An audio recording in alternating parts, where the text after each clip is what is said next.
Hey everyone, welcome back to our channel. In today's video, we'll show you how to hide your follower and following lists in the RedNote app.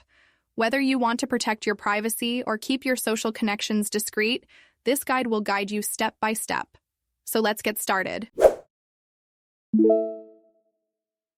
Open the RedNote app on your smart device and make sure you're logged into your account. By opening the RedNote app, on the home page in the upper left corner of the screen, you can see 3 lines that you will click on. Then on the next page in the drop-down menu, you will navigate to the Settings option in the lower left corner of the screen and click on it.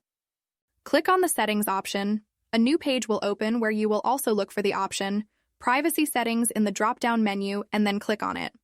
The application will open a new page where you will go down to the following follower list option in the drop-down menu and click on it. This is where the magic happens. As you can see, a page will open where you have the following options: Hide my following list and hide my follower list. It's up to you to decide what you want to hide and simply click on the switch. And that's it.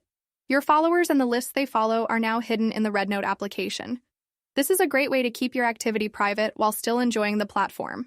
If you found this guide useful, be sure to give it a thumbs up and subscribe to our channel for more tips and tricks for the application. Thanks for watching and see you in the next video.